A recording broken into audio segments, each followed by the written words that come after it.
존경하고 사랑하는 우리 구독자 여러분 반갑습니다. 여러분의 멘탈 전도사 천만입니다.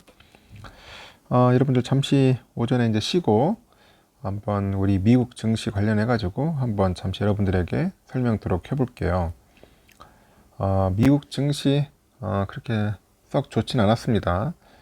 좀 오를 듯 했는데 결국은 좀 미끄러졌습니다. 미끄러 흘러내려 가지고 좀 아쉽게도 좀 많이 빠졌네요 보니까. 특히 보니까 다우존스는 0.03% 빠지고 현재 보니까 나스닥이 한 0.5%나 빠졌네 보니까요. 나스닥 100은 0.51, 어디가 똑같네. 그 필라델피아가 0.86 빠졌습니다. S&P도 한 0.19% 빠져가지고 조금 흘러내렸어요. 아쉽지만은 그렇게 흘러갔습니다. 일단은 3대 지수가 소폭 하락했고 10년물 국채 금리가 한 1.6% 정도 상향을 했어요. 역시 10년물 금리가 올라와 버리니까 주가는 내리막을 갈 수밖에 없는 것 같습니다. 어제 제가 심야 방송에도 얘기를 했죠. 금리가 1.6으로 또 뛰면은 또 빠질 거라고. 그런데 역시나 마찬가지네요. 보니까 일단은 S&P가 좀 올라줘야 하는데 나스닥하고 자꾸 빠지니까 조금 답답합니다. 보니까 1.577에서 국채 금리가 1.612로 상승을 했고요. 이날 시장이 주목한 것이 뭐냐 보니까 노동부가 발표한 9월 일자리 보고서의 수치였어요. 미국 일자리 증가세가 시장 전망을 크게 하회하면서 노동력 부족에 대한 우려가 높아진 겁니다. 노동력 부족. 그러나 그 시장은 다음 달 예상되는 그 연방준비제도의 그 테이퍼링 발표 계획은 변함이 없을 것으로 현재 전망하고 있고요. 이날 미 노동부에 따르니까 9월 비농업 일자리는 19만 4천 개로 증가한 것으로 집계되는데 이는 시장 전문가들이 전망치 50만 개를 크게 하회했어요. 50만 개. 그래서 지난 8월 증가한 일자리 수는 23만 5천 개에서 36만 6천 개로 수정이 됐고 지난달 채용은 공립학교에서의 고용 감소 여파로 월가의 전망치에 크게 미치지 못하고요. 지난달 민간 부분의 그 일자리는 31만 7천 개로 늘어났는데 국가 및 지역 고용은 12만 3천 명으로 감소를 했고 호텔, 극장 등의 업종은 7만 4천 개의 새로운 일자리를 창출했습니다. 그 제조업과 건설업 일자리도 약간 소폭 증가했다. 결국 실업률은 5.2에서 4.8% 떨어졌습니다. 실업률은 떨어졌고 코로나 팬데믹 이후 최저치를 기록을 했네요. 이는 2016년 말 수준으로 해서 시장은 당초의 전망치보다 실업률이 더 낮게 떨어졌다는 점을 아주 긍정적으로 바라본다. 그렇게 보시면 될 것 같습니다. 시장은 쇼크 수준의 9월 일자리 보고서에 대해서 우려한다고 하는데 앞으로 강력한 경제 회복세를 보일 것으로 기대했던 우리 미국 경제 노동력 부족에 의해서 제동이 걸릴 수 있겠다. 노동력 부족. 이제 이게 문제인 것 같아요. 그래서 9월 일자리 보고서는 경기 회복세가 둔화되고 있다는 증거라고 합니다. 그래서 노동력 부족은 미국을 느린 성장 궤도에 올려놓고요. 30년 만에 가장 큰 인플레이션 증가를 부채질할 우려가 있다. 그렇게 분석을 하고 있는 것 같습니다. 그래서 FED가 테이퍼링 계획을 발표하는 것을 막지는 못할 것이다. 그렇게 또 진단도 하고 있고요.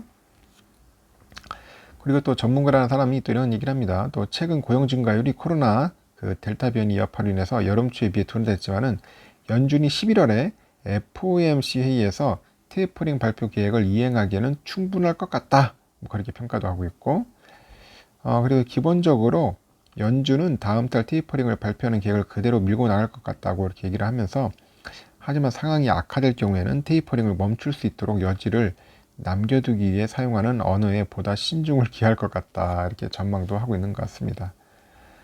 이날 또 뉴욕 상업거래소에서 그 서부 텍사스산 원유 2014년 11월 이후 처음으로 장중에 배럴당 80달러를 돌파했어요. 그래서 에너지주가 또 강세를 보였는데 인도부는 11월 인도부는 배럴당 1.29달러 오른 79.59달러로 거래를 마쳤고 여기 보니까 옥시덴탈 페트롤륨이 한 3.54%, 대본 에너지가 3.8% 올랐네요. 보니까 마라톤 오일도 4.6% 오르고 항공주, 크루즈는 약세를 보였네요. 델타 항공 0.69, 아메리칸 0.50% 하락을 했고 카니발은 한 2.7% 정도 하락을 했네요. 보니까 금 가격은 내렸고요. 보니까 온스당 2달러 내려가지고 1757.20달러고 지금 달러와는 약간 약세다. 뉴욕 외환시장에서 달러 인덱스가 전날보다 0.12% 해가지고 94.10. 작은 건 아닌데 하여튼간 아직까지 제가 볼 때는 달러 인덱스는 좀 높은 것 같습니다. 이렇듯 미국 증시는 이런 모습을 보였고요. 선물 지수도 좀 빠졌더라고요. 보니까 나스닥 선물도 0.49% 빠지고 러셀도 0.73이나 빠졌습니다. S&P도 0.18% 빠져가지고 조금 아쉬웠어요. 일단은 필라델피아 반도체 지수인데 필라델피아도 좀 빠졌죠. 아쉽게도 좀 빠졌습니다. 이게 좀 시원하게 올라줘야 하는데 필라델피아도 0.86%가 빠져가지고 현재 3246.27. 야, 3300선 가기가 참 애매한가 봅니다. 지금 아직 올라가야 할 길이 먼데 자꾸 이렇게 뭔가 파도를 타는 것 같은 그런 모습을 보여주고 있어서 좀 아쉽네요. 종목들을 한번 잘 봤는데 보니까 그 AMD가 한 10.3% 빠졌어요. 엔비디아 1.16%다 하락이죠. 거의 대부분. 마이크론은 또 빠졌네. 0.60%고 마이크론은 거의 70달러 선에서 왔다 갔다 하는 것 같아요. 지지선인 것 같아요. 퀄컴도 한 1% 빠졌습니다. 인텔 0.68% 하락이고 어플라이드 머티리얼즈도 1.30. ASML 계속 빠지네. ASML 진짜 이 독점 기업 이런 거 하나 갖고 있으면 좋은데 한 2.2% 정도 빠졌어요. TSMC도 한 0.7% 빠지고 ADI만 좀 올랐네요. 0.98. 브로드콤도 0.2. 그러니까 대부분 종목들이 거의 다 빠졌어요. 다 쭉쭉 빠져나가고 있습니다. 보니까 요즘 굉장히 힘이 좀 많이 없는 것 같습니다. 지금 상태로 봤을 때는 지금 뭐 미국 증시는 이렇게 또 마감을 했습니다. 토요일이니까 오늘은 뭐 특별하게 없겠지만은 좀 약간 아쉬운 면이 좀 있네요. 좀 미국 주식이 좀 올라줘야지 다음 주 우리 월요일도 좋을 텐데 다행히 우리 월요일 날은 또 공휴일이야. 또 임시 공휴일 한 템포도 쉬고 미국 증시가 또 다시 한번 올라준다면은 이제 화요일 날 다시 한번 큰 기대를 해볼 수는 있겠지만은 여러분들 우리 코스피가 조금 부진할 겁니다. 제가 볼 때는 당분간 이렇게 막 슈팅하거나 그러지는 않을 것 같아요. 또 2900선에서 좀 놀지 않겠나 생각합니다. 놀다가 또 뭔가 또 악재 터지면 또 2800까지도 떨어질 수 있는 그런 것도 있지만은 하여튼 2900대에서 왔다 갔다 하지 않겠나 생각이 듭니다. 제 개인적인 생각이에요. 뭐 정확한 것은 아무도 모르니까. 일단 상황이 악재들이 아직까지도 좀 시원하게 클리어가 안 됐어요. 클리어가 돼야지만이 조금 뭔가 주가 상승을 기대하면서 삼전도 마찬가지로 기대하겠는데 삼성전자도 마찬가지죠. 지금 삼성전자도 좀 시원한 흐름을 못 보이고 있습니다.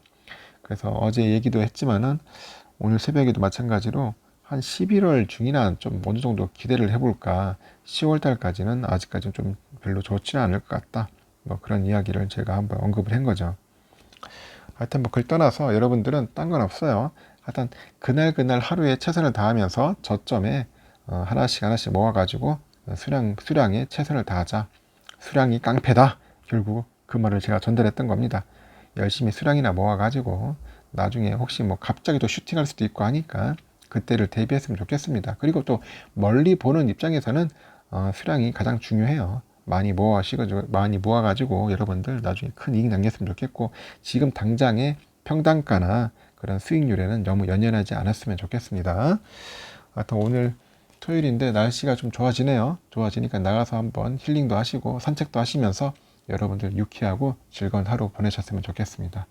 아침 영상은 이걸로서 마치겠습니다.